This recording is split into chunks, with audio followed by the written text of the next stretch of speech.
안녕하세요. 저는 두돌된 딸을 키우는 40대 여자입니다. 평소 즐겨 듣는 채널에 제 사연이 소개될 거란 생각만으로도 괜스레 떨려오네요. 그럼 시작해 볼게요. 저와 남편은 10년차 부부였습니다. 연애도 오래 했던 터라 느끼기엔 20년은 좋게 산 부부 같은 느낌이었어요. 풋풋 설렘 이런 단어와는 거리가 멀었지만 저희만 느낄 수 있는 특유의 그 편안함이 전 좋았어요. 남편과 전 자연 임신이 되지 않아 병원에 가서 검사도 받고 시험관 시술도 병행했지만 임신이 되지 않았어요. 거듭된 실망과 실패에 저흰 지쳐갔어요. 그럴 때마다 남편과 저는 서로를 보듬어 주었고 지난 10년 동안 크게 싸운 적이 없었죠. 그만큼 눈빛만 보아도 잘 알고 자신보다 서로를 위해 배려한다고 생각했어요. 남편과 저 사이엔 애틋함이 감미된 우정이 있다고도 생각했죠. 한없이 괜찮다며 잘 될 거라고 하는 남편과는 달리 아버님은 한없이 절 구박했어요. 친구들 이야기를 들어보면 이런 경우 어머님이 나서서 난리를 부리고 아버님은 한 발 물러서 지켜본다고 하던데 저희 시댁은 정반대였어요. 며느리 사랑은 가뿐히 버려버린 아버님은 고약하기가 하늘을 찔렀어요. 입만 떼셨다 하면 어쩜 그렇게도 주옥 같은 망언을 하시는지. 결혼 3, 4년 차까진 매번 아버님을 뵐 때마다 놀라움의 연속이었어요.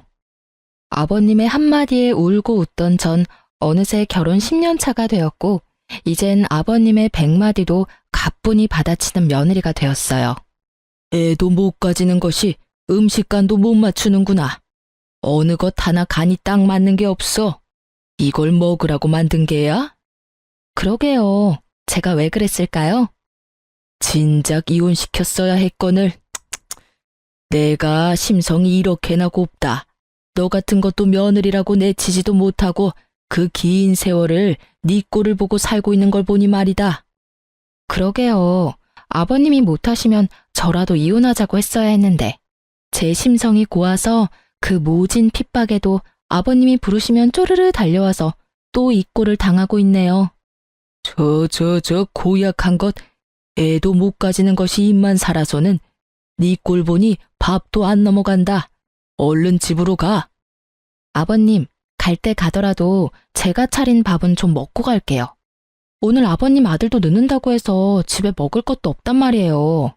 애는 못 가지지만 배는 고파요, 저도. 제 입장에선 참다 터져 이제야 할 말을 하는 것이었지만 아버님 입장에선 이런 제가 되바라지다라고 생각하셨죠. 본인이 저에게 어떻게 했는지는 전혀 기억하시는 분이 아니니까요. 이런 상황이 저도 물론 좋을 리 없었어요. 그래서 연락을 피하거나 호출에 응하지 않으니 글쎄 아버님께서 저희 집으로 직접 찾아오시더라고요.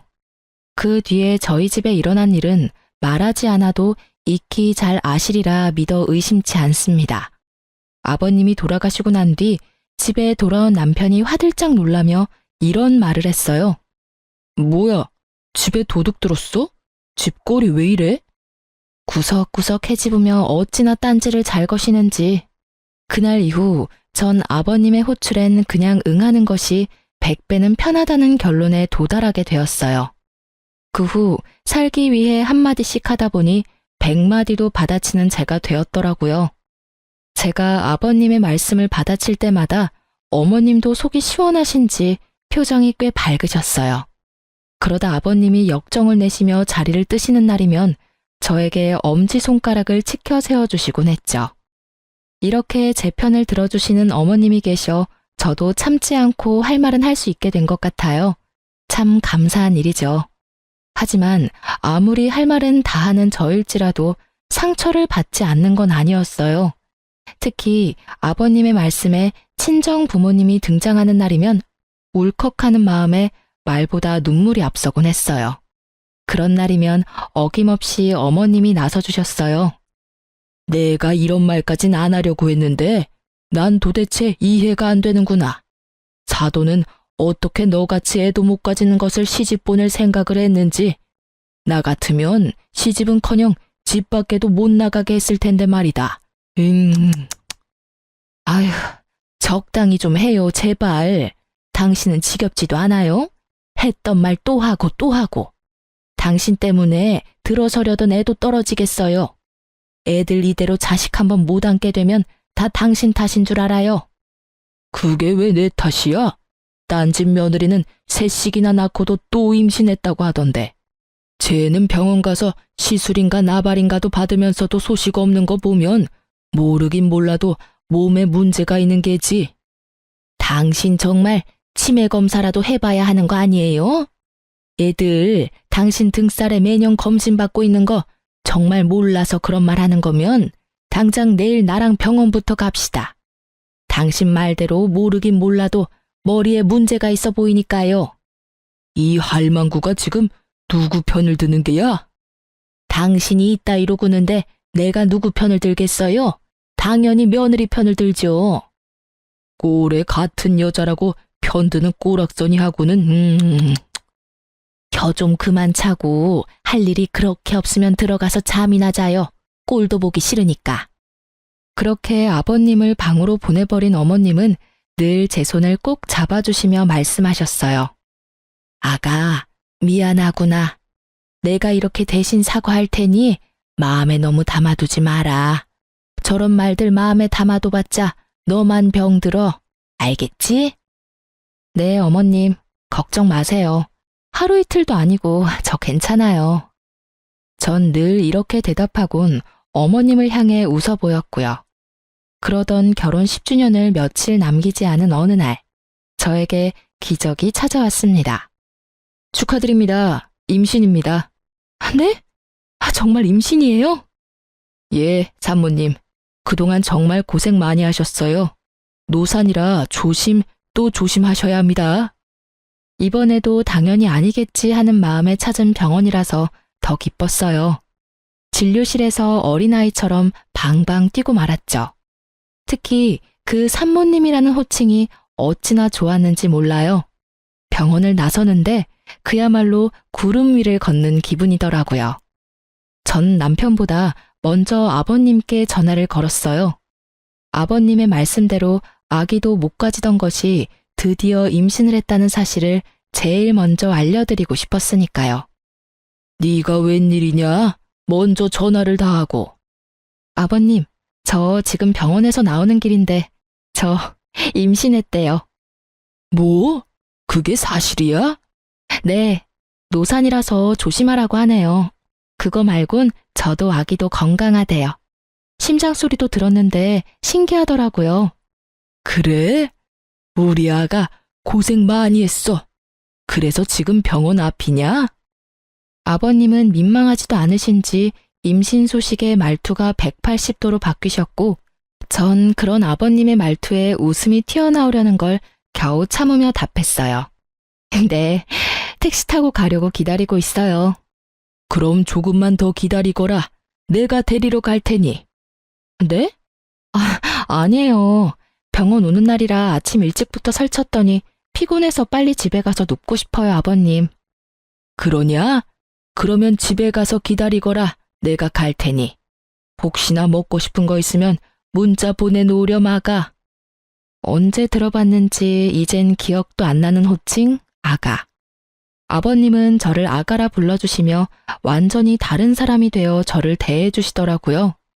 달라도 너무 다른 언행에 당혹스럽기도 했지만 앞으로 펼쳐진 행복한 미래를 생각하니 꼭 나쁘지만은 않았어요. 이제 고생 끝, 행복 시작이라고 생각했던 것도 같아요. 아버님은 그날부터 임산부에게 좋다는 것은 다 사오셨고, 어머님은 조금이라도 무리를 하면 안 된다며 집으로 도우미를 불러주셨어요. 그리고 남편은 그동안 고생했다며 울더라고요. 당신 그동안 고생 많았지? 미안하고 고마워. 나만 고생했나 뭘? 당신도 고생했지. 그런데 당신 울어? 눈물이 계속 나네. 어이구, 남자가 울기는. 하긴 그동안 우리 고생한 거 생각하면 남자 여자 상관없이 대성통곡을 하고도 남지 뭐. 여보, 우리 이 아기 세상 밖으로 나올 때까지 잘 지켜주자. 알겠지? 알겠어. 남편과 전 임신 전보다 애틋해졌다고 생각했어요. 그것이 제 착각이라는 걸 금방 알게 되었지만요. 어찌되었든 그때 전 행복했어요. 혹시나 하는 마음에 하루하루가 노심초사였지만 그조차도 행복하더라고요. 뱃속의 아기는 잘 자라주었고 남편이 바빠 함께 검진 간 적이 없다는 것만 빼면 남편에게 불만도 없었고 사이도 좋았어요. 무엇보다 아버님이 너무 잘해주시니 그것만으로도 너무 좋았죠. 그렇게 전 결혼 생활 10년을 통틀어 가장 행복한 시간을 보내고 있었어요. 제 행복이 끝나던 날은 뱃속의 아기가 딸이라는 소식을 들은 날이었어요. 전 전화를 기다리고 계실 아버님께 전화를 걸었어요. 아버님, 저예요. 뭐래니? 아들이지? 그치? 그게요, 그게 말이죠. 딸이래요. 뭐? 딸이래요, 아버님. 제 차 딸임을 확인한 아버님은 그냥 전화를 끊어버리셨어요. 섭섭해 하실지는 알았지만 생각보다 과한 반응에 당황스러움이 몰려오며 걱정이 되더군요. 제 우려는 현실이 되었고 아버님의 귀한 대접은 더 이상 없었습니다. 대접은커녕 임신 전보다 더 심해지셨죠. 저도 상황이 그렇게 되니 더는 당하고만 있을 순 없겠더라고요. 제 아기를 지켜야 했으니까요. 너 당장 집에 좀 와서 일 좀 거들거라. 오늘 점심엔 해물탕이 먹고 싶으니 장도 좀 봐서 오고. 저번엔 꽃게가 적어서 영 별로더라. 이번엔 많이 좀 사오너라. 남으면 꽃게찜도 좀 하고. 죄송한데 저 못 가요, 아버님. 무엇이 어째? 저 노산이어서 조심해야 하는 거 아시잖아요. 저번에도 아버님이 부르셔서 갔다가 무리하는 바람에 밤에 배 뭉쳐서 혼났어요, 아버님. 앞으로 아버님이 아무리 부르셔도 안 갈 거니 그런 줄 아시고 저 기다리지 마세요. 누가 들으면 아주 큰일이라도 한 줄 알겠구나. 그리고 임신했을 때일수록 많이 움직여야 한다. 잔말 말고 얼른 오지 못해? 네, 전 안 갈 거예요. 그리고 저 노산이라고 조심해야 한다고 집 밖에도 웬만하면 나가지 말라고 하신 건 다름 아닌 아버님이셨잖아요. 그땐 네 뱃속의 아기가 아들인 줄 알았을 때의 얘기고 지금은 상황이 많이 달라지지 않았느냐? 내가 왜 낳아봤자 아무짝에 쓸모도 없는 딸까지 신경 써야 하느냐 이 말이다. 정말 너무하세요, 아버님. 딸이든 아들이든 다 똑같은 아버님 손주라고요. 어떻게 이렇게까지 변하세요? 처음엔 그렇게 귀하게 대해주시더니 이젠 온갖 굳은 일은 다 시키시잖아요. 그때 이야기는 꺼내지도 마라. 그 뱃속에 든 것이 딸인 줄도 모르고 몸에 좋다는 것 다 갖다 먹인 거 생각하면 장기가 다 꼬이는 기분이니까. 아, 그러세요? 그럼 제가 더더욱 하면 안 되겠어요, 아버님. 딸이나 가진 제가 아버님 앞에서 얼쩡거리다가 진짜 아버님 장기라도 다 꼬여버리면 어째요? 뭐야? 너 지금 나한테 악담 퍼붓는 게야? 아니요. 진심에서 나오는 걱정이에요. 그럼 저 배가 또 뭉쳐서 쉬어야겠어요. 들어가세요, 아버님. 전화를 끊어버린 전 아버님이 또 찾아오시진 않을까 걱정스러웠지만 다행스럽게도 어머님이 잘 막아주셨는지 그런 걱정은 덜 수 있었어요. 하지만 혹시나 하는 상황이 있을 수도 있으니 남편에게도 말을 했어요. 여보, 잠깐 얘기 좀 해. 중요한 얘기야? 내일 하면 안 될까? 나 오늘 좀 피곤한데. 중요한 이야기야. 저의 단호함에 남편은 귀찮아 죽겠다는 얼굴로 제 옆에 앉더군요. 뭔데? 당신이 아버님께 전화 좀 해줘. 우리 아기 여자인 거 아시고 나선 나한테 또 시작하셨어. 아니, 더 심해지셨어. 노산이라고 또 조심해야 한다고 난리치실 때는 언제고 요즘엔 틈만 나면 불러서 일 시키신다고. 오늘 또 전화 와서 난리치시길래 난 앞으로 못 간다고 그랬으니까 당신이 전화해서 무사히 출산할 때까지 나 좀 괴롭히지 마시라고 해줘. 당신이 못 간다고 했으면 됐지. 나까지 굳이 전화해서 그런 말을 해야 해? 당신 기억 안 나? 임신하기 전에 내가 아버님이 오라는 거 무시했다가 우리 집에 찾아오셔서 냉장고 안 다 뒤집어 놓으시고 옷장 다 헤집고 심지어 욕실 수건까지 다 꺼내서 다시 빨라고 하셨잖아. 혹시나 이번에 또 찾아오셔서 그러시면 어쩌냐고. 지금은 홀몸도 아닌데. 알겠으니까 그만 좀 해. 나 오늘 진짜 힘들었어. 요즘 계속 야근하는 거 알잖아. 제발 나 좀 쉬자, 어? 그래, 알겠어. 내일 꼭 전화 드려. 남편의 무관심에 가까운 태도가 마음에 들지 않았지만 정말 피곤해서 저러는가 보다 했어요. 하지만 남편의 무관심엔 이유가 다 있었더라고요. 그 이유는 며칠 뒤 퇴근하고 돌아온 남편의 손에 있었어요. 이게 다 뭐야? 내가 묻고 싶다. 이게 다 뭐야? 이 남자 누구냐고. 남편이 건넨 것은 낯선 남자 품에 안겨있는 저의 모습이 찍힌 사진이었습니다. 당황스러웠죠. 아무리 보아도 처음 보는 남자의 품에 아무리 보아도 저인 여자가 안기다시피 기대어 있었으니까요. 나도 몰라. 이 여자는 내가 맞는데 이 남자는 나도 누구인지 몰라. 진짜야. 당신 지금 그걸 말이라고 해? 솔직히 말하라고. 나 진짜 억울해. 당신 나랑 산 세월이 얼만데 날 몰라? 내가 당신 두고 바람필 여자야? 그러니까 설명을 해보라고. 이 남자는 누구인지, 왜 이러고 있는 것인지. 나도 말하고 싶어. 그런데 진짜 아무 생각도 안 나는 걸 어떻게 해? 크게 당황한 저는 아무 생각이 떠오르지 않았어요. 그저 억울하다는 생각밖에 들지 않았어요. 전 손톱을 물어뜯으며 사진 속 상황을 떠올리려 했었고, 그런 저를 보던 남편은 충격적인 말을 꺼냈어요. 당신, 솔직하게 말해봐. 뱃속의 아기 내 자식이 맞긴 해? 뭐? 당신 방금 뭐라고 그랬어? 당신 자식이 맞냐니? 그러면 우리 아기인데 당연히 당신 자식이지. 누구 아기겠어? 아니, 상황이 그렇잖아. 갑자기 이런 사진은 회사로 오지를 않나. 당신은 자세한 설명도 없이 억울하기만 하다고 하지. 입장 바꿔 당신이 나라면 의심 안 되겠어? 나 이 사진 보는데 진짜 당신한테 배신감도 들고 믿을 수도 없어서 당장 이혼하고 싶은 거. 우리 함께한 세월이 있으니 마지막으로 변명이라도 들어보려고 온 거야. 그런데 아무 말도 못하는 당신 보니까 정말 실망스럽다. 전 정말 억울해 미칠 것만 같았습니다.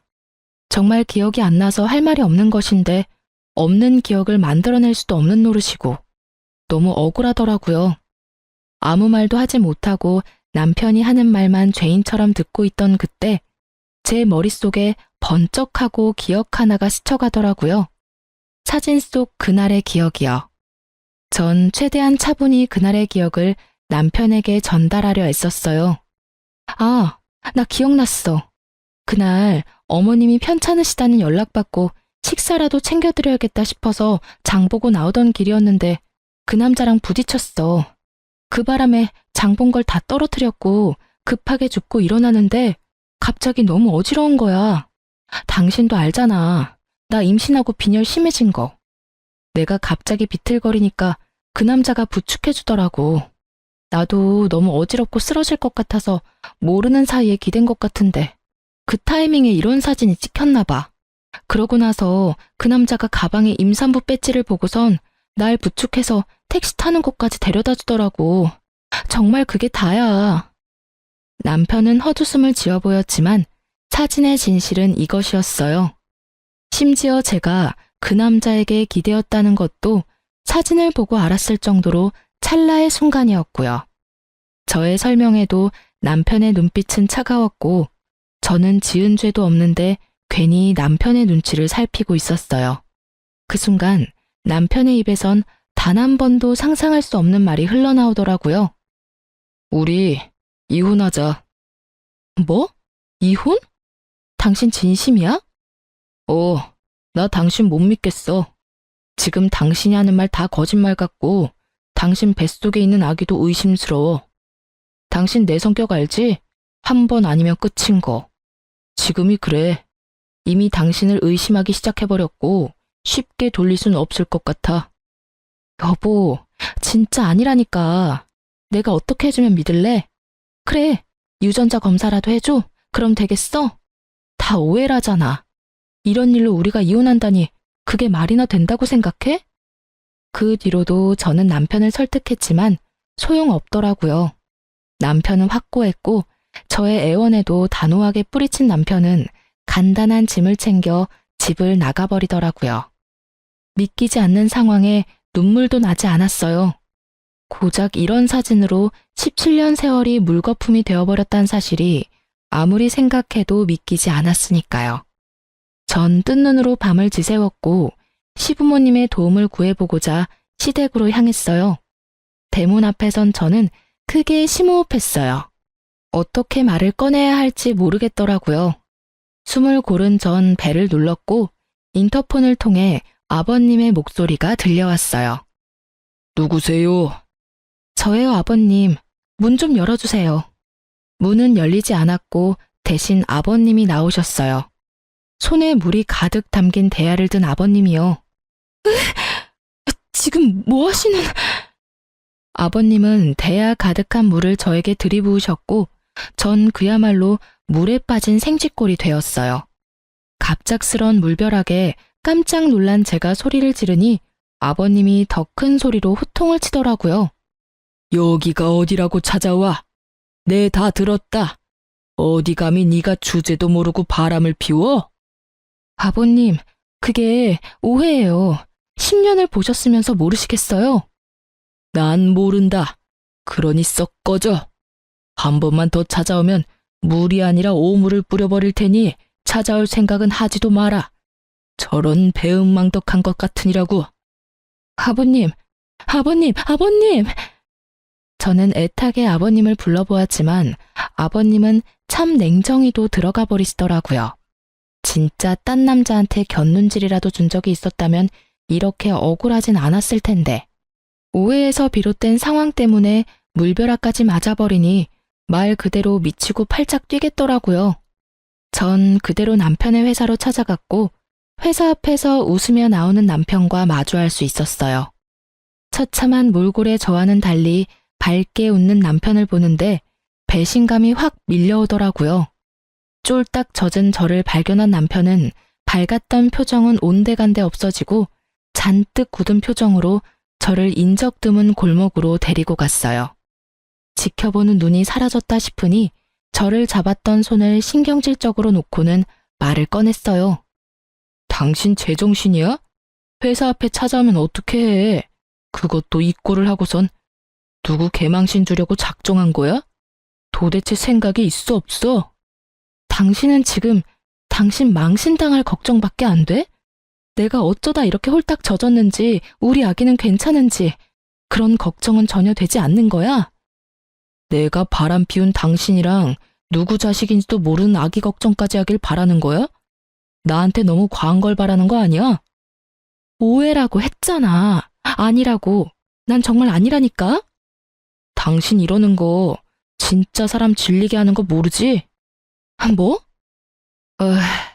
사실 이젠 그 사진이 오해든 아니든 상관없이 당신이란 여자랑 더 못 살 것 같아.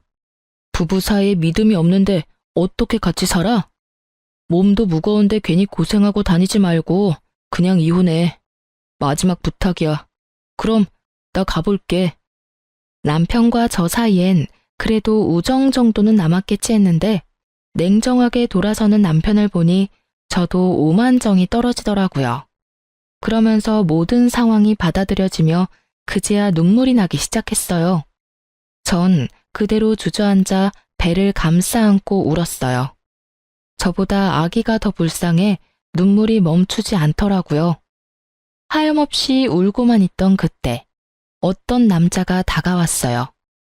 전 인기척에 고개를 들었고 그 남자의 얼굴을 확인하는 순간 자리에서 벌떡 일어설 수밖에 없었어요.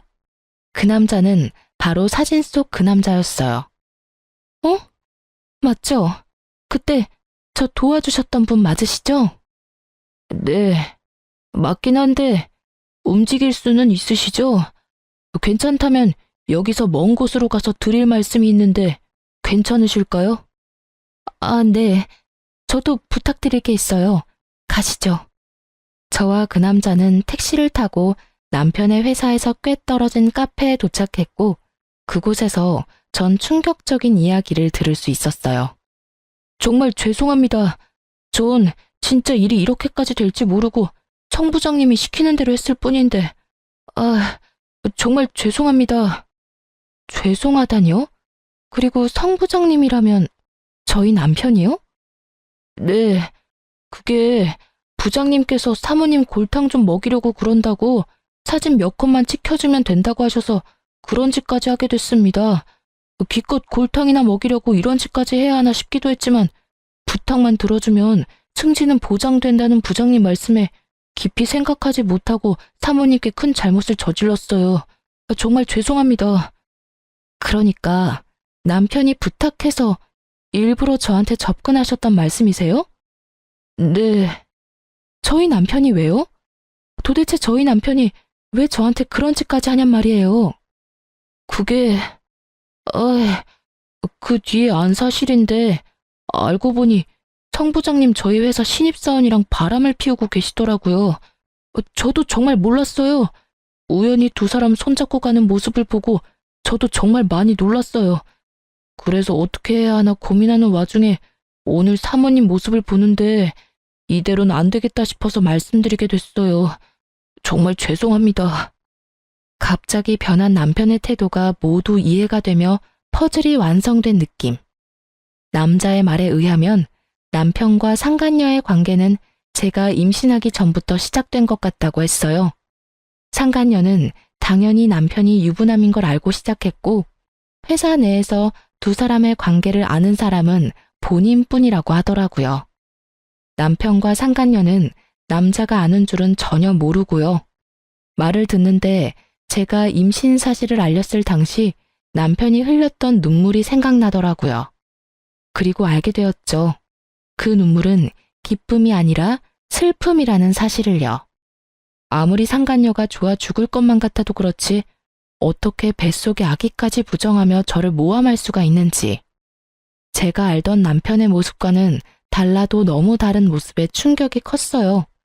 하늘이 무너진다는 기분이 이런 기분인가 싶었어요. 한참을 멍하니 있던 저는 남자의 계속되는 사과에 겨우 정신을 차리고 말했어요. 그렇게 미안하면 제 부탁 좀 들어주세요. 아니, 들어주셔야 할 거예요.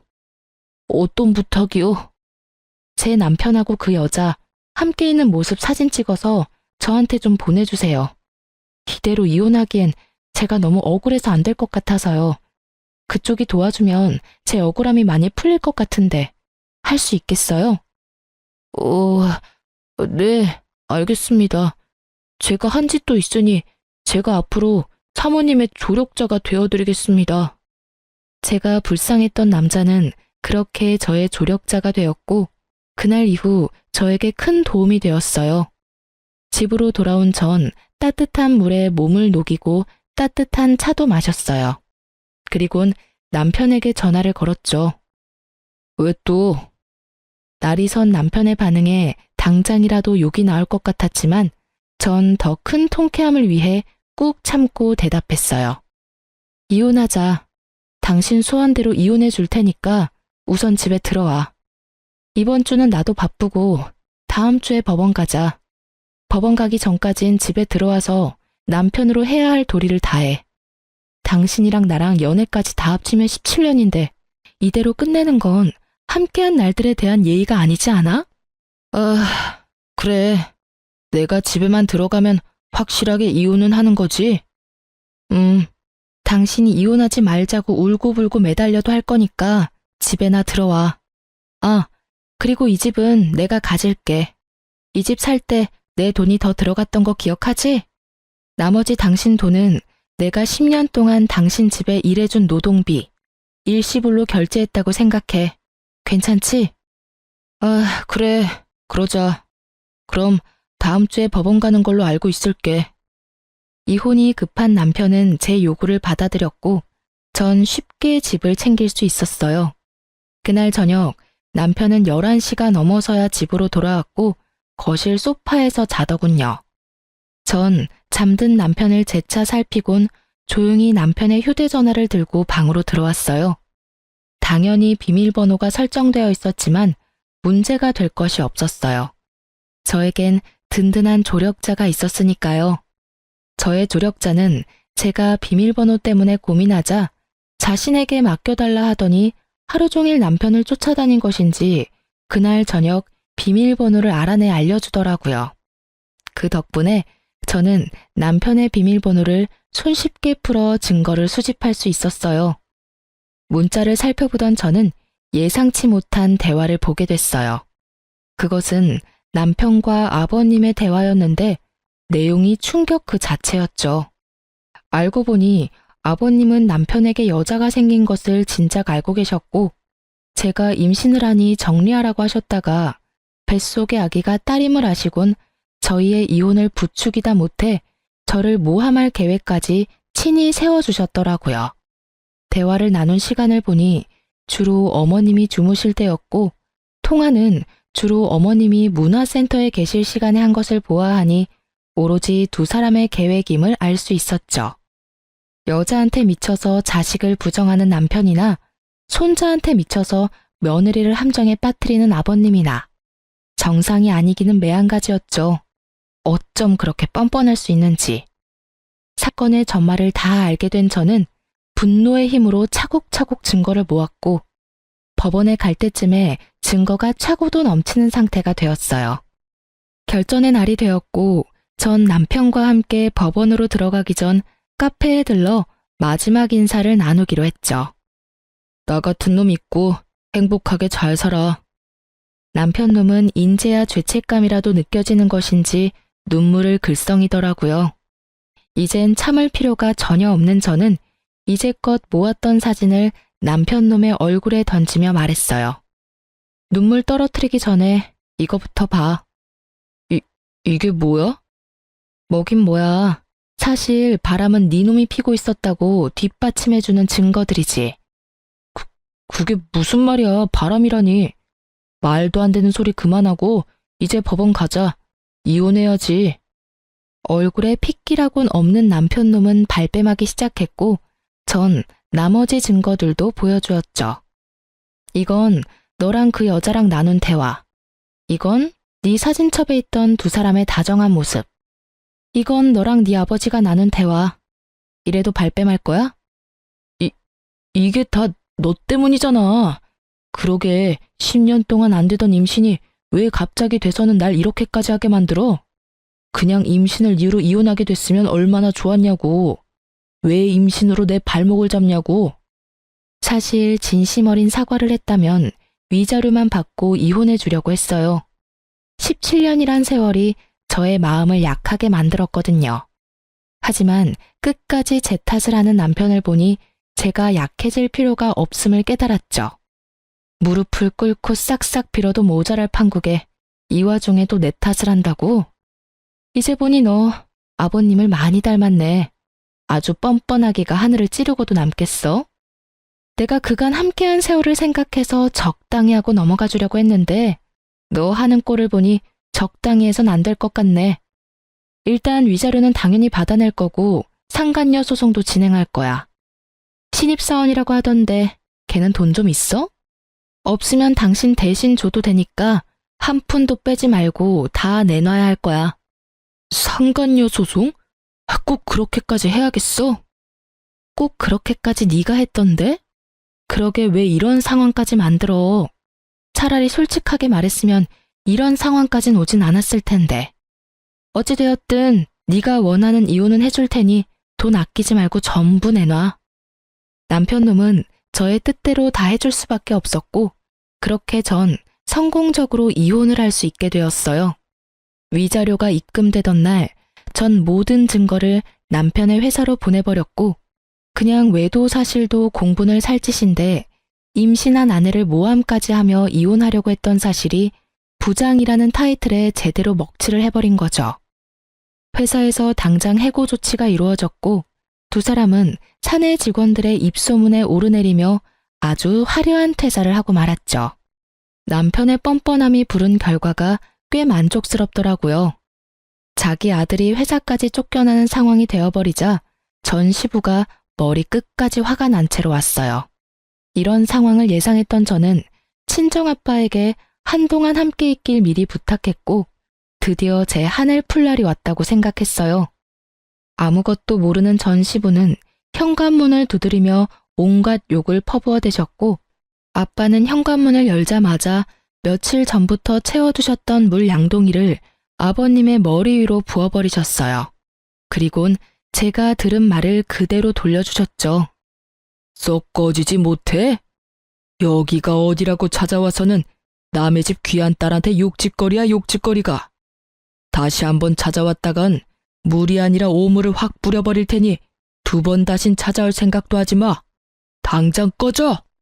풍채가 남다른 아빠의 호통에 전 시부는 겁에 질려 달아나더군요.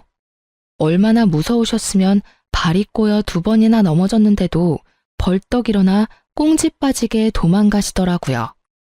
아버님이 다녀가시고 며칠 뒤 많이 수척해진 모습의 어머님도 찾아오셨어요. 어머님은 저에게 무릎을 꿇으시곤 용서를 구하시며 우시더라고요. 아가, 내가 대신 사과하마. 내가 자식을 잘못 키워서 네가 이런 몹쓸 짓을 당했어. 어머님, 이러지 마세요. 일어나세요. 아가, 네가 믿을진 모르지만 난 정말 몰랐단다. 2 사람이 그런 경악할 일을 꾸미고 있을 줄은 상상도 못했어. 알고 있어요. 그러니까 제발 일어나세요, 어머님.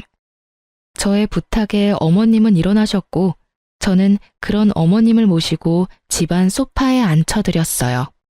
저의 손을 잡고 한참을 우시던 어머님은 어느 정도 진정이 되셨는지 목을 가다듬고 말을 꺼내셨어요. 나도 변호사 선임해서 이혼 진행하고 있어. 너한테 무슨 짓을 했는지 듣는데 도저히 그 영감이랑 살 수가 없겠더라고. 남은 세월이라도 편하게 살아보련다. 실버타운도 다 알아봐 놨어. 이혼이요? 그리고 실버타운이라니 비쌀 텐데 어머님 돈 있으세요? 돈? 돈이야 많지. 네가 몰라서 그러는데 우리 집 재산 대부분이 내 명이란다. 네? 저는 놀랬고 어머님은 웃으셨죠. 알고 보니 어머님의 친정이 갑부였다고 하더라고요. 그래서 지금 시댁 재산은 거의 어머님의 것이고 시부는 어머님의 등골을 파먹으며 그간 사셨다고 했어요. 그러면서 통장 하나를 내미시더라고요. 이거 너 임신했다고 했을 때부터 준비해뒀던 거야. 상가 정리한 돈인데 출산 선물로 주려고 했더니 이렇게 주게 되는구나.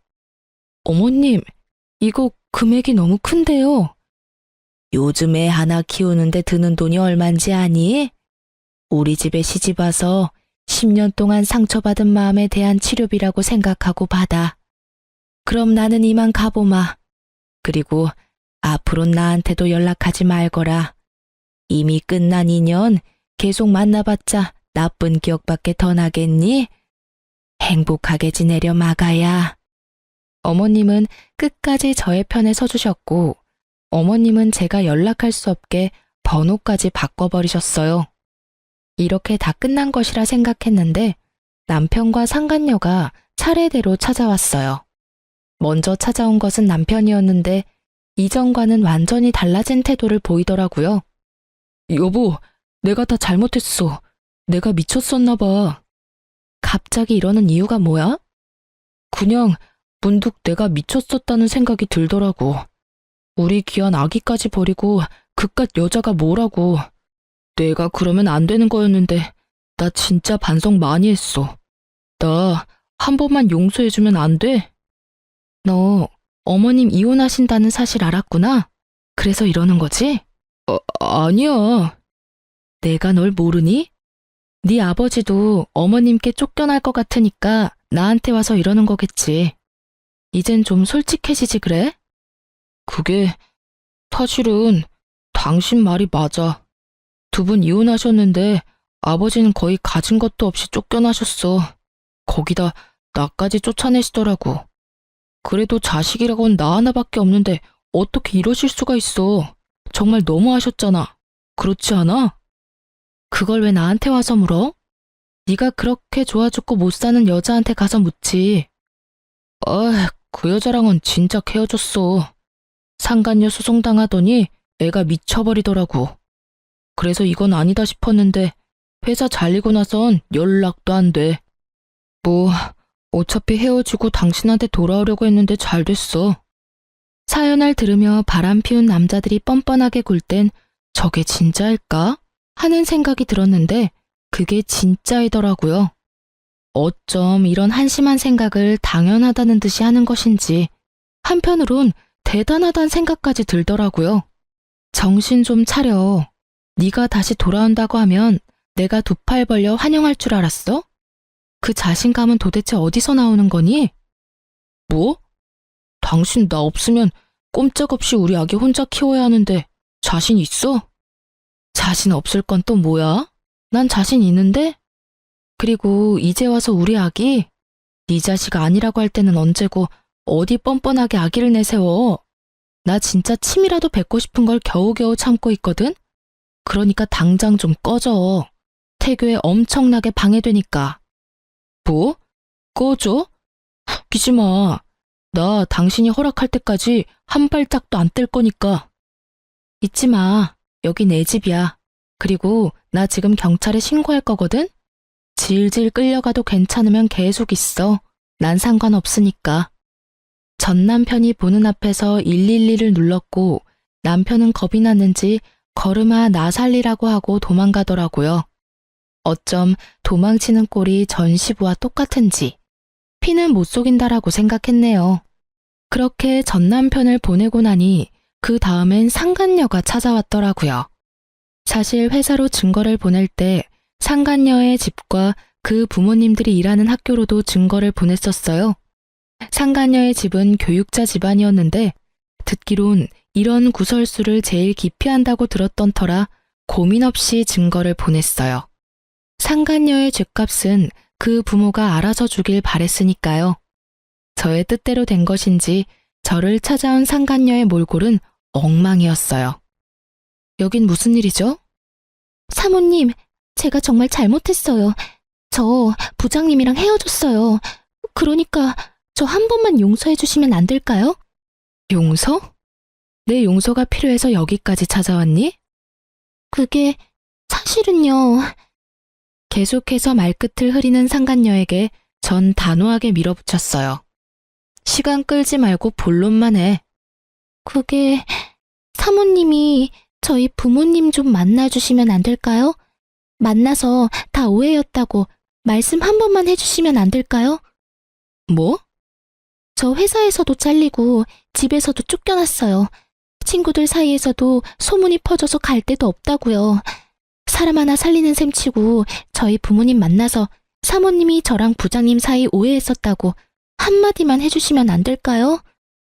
말도 안 되는 부탁을 하는 상간녀를 보는데 헛웃음이 나더라고요. 남편이나 상간녀나 생각이 어쩜 이렇게도 없는지. 그야말로 뻔뻔한 환상의 커플이다 싶었어요. 야, 생각을 좀 해봐. 내가 그런 부탁을 들어줄 것 같아? 제발요. 제가 이렇게 빌게요. 이렇게 빌든 저렇게 빌든 난 그 부탁 절대 들어줄 생각 따위 없어. 내가 웬만하면 뱃속에 아기도 있고 해서 이 정도 선에서 끝내주려고 했거든? 남의 인생 망쳐봤자 뭐하겠어. 그렇다고 해서 내 인생이 돌아오는 것도 아닌데. 그런데 너 이러는 꼴을 보니 안 되겠다. 이미 저한테 할 수 있는 건 다 하셨잖아요. 아직 더 하실 게 남았어요? 남았지. 지금까진 네가 가진 것들이 사라졌지? 앞으론 네가 가질 것들을 사라지게 할 거야. 난 앞으로 널 평생 쫓아다니면서 네가 한 짓들 다 알리고 다닐 거야. 네가 다시 취직을 하면 그 회사에 찾아가서 다 알릴 거고, 네가 결혼을 하면 그 결혼식장에 찾아가서 그 결혼 망쳐버릴 거야. 알겠어? 사모님, 꼭 그렇게까지 하셔야겠어요? 제가 이렇게 빌잖아요. 제가 불쌍하지도 않으세요? 그러는 넌 내가 불쌍하지도 않았어? 내 뱃속의 아기는 안 불쌍하더니? 그게... 여기서 울고 있지 말고 얼른 나가. 너희 부장님한테 했던 것처럼 너도 경찰에 신고해버리기 전에 내 눈앞에서 썩 꺼져. 끝까지 몰린 상간녀는 결국 울음을 터뜨렸고 전 꼴도 보기 싫어 상간녀를 내쫓아버렸어요. 사실 상간녀에게 말한 것처럼 평생 쫓아다닐 생각은 없어요. 저런 사람에게 제 남은 평생을 바쳐 복수하고 싶은 맘도 추호도 없으니까요. 다만 제가 그렇게 말함으로써 앞으로 상간녀에게 있을 축복의 날에 단 1초라도 불행을 줄 수 있다면 그걸로 족할 것 같았어요. 이로써 저의 복수는 끝이 났어요. 조력자에게 들은 말론 전 남편은 전 재산을 모아 시부와 함께 작은 집에 새들어 살고 있다고 하더라고요. 취업 준비는커녕 전화번호도 바꾸고 자취를 감춰버린 어머님을 찾아 헤매는데 온 시간을 허비하고 있다고 하네요. 아직 정신 차리려면 멀었다고 느꼈어요. 아마 지금 얻은 그 집에서 벗어날 순 없을 거예요. 한평생 어머님의 등골만 빼먹은 전 시부와 상간녀의 위자료까지 대신 주느라 통장이 텅텅 비어버린 전 남편. 그 둘이 함께 좁은 집에서 오손도손 살아보라죠 뭐. 전 많은 일을 겪었던 터라 걱정이 많았는데 우려와는 달리 무사히 출산했습니다. 진통만 7시간을 하고 결국 제왕절개를 하게 되었을 땐 좀 억울하기도 했지만 딸을 보는 순간 그 억울함이 눈 녹듯 사라지더라고요. 처음 딸을 안던 그 순간이 아직 기억에 생생하네요. 혼자 애를 낳아 키우겠다는 저를 보며 부모님은 강하게 반대하며 우려를 표하셨지만 요즘은 손녀 바보가 다 되셨어요. 딸이 제 어릴 적 모습과 똑 닮았거든요. 그래서 그런지 그렇지 않아도 사랑스러운 딸이 더 사랑스러워요. 그리고 전 요즘 친정에서 지내고 있어요. 처음엔 몸조리만 하고 나갈 예정이었는데 부모님의 반대로 친정에 눌러앉게 되었어요. 아무리 부모님이라지만 폐를 끼치는 것 같아 고민했는데 요즘 부모님이 딸을 보며 행복해하시는 모습을 보니 괜한 고민이었단 생각이 들어요. 100일의 기적을 기다리던 때가 엊그제 같은데 어느새 제 딸은 2번째 생일을 치렀어요. 저번 주부턴 어린이집도 다니고 있고요. 작은 등에 매달린 큰 가방이 어찌나 귀여운지. 그런 딸의 모습이 요즘 저의 웃음 버튼이랍니다. 이제 저도 다시 세상에 나가보려고 해요. 그래서 요즘 딸이 어린이집 간 사이에 상가를 보러 다니고 있어요. 아파트 상가에 작은 반찬 가게 하나 차리면 좋을 것 같더라고요. 다른 건 몰라도 10년이 넘도록 시부의 까다로운 입맛을 맞춰 요리하다 보니 음식 하나는 기가 막히게 잘 만들거든요. 이혼할 당시 그런 생각을 많이 했던 것 같아요. 나 혼자 잘할 수 있을까? 혹시라도 딸이 날 원망하면 어떡하지? 이런 생각이요. 아직까진 딸의 생각은 알 수 없지만 다른 한 가지는 분명하게 말할 수 있어요. 전 혼자 잘해왔고 앞으로도 잘할 자신이 있어요. 생각지 못한 일이 생겨나 힘이 들 때도 있겠지만 그조차도 잘 이겨낼 자신이 차고도 넘쳐요. 이렇게 요즘 전 행복하답니다. 자존감이 바닥을 기던 예전보다 지금이 훨씬 더 행복해요. 앞으로도 더 행복할 거고요. 이로써 길었던 제 사연은 끝이 났네요. 저의 긴 하소연과 같은 사연 들어주셔서 감사합니다.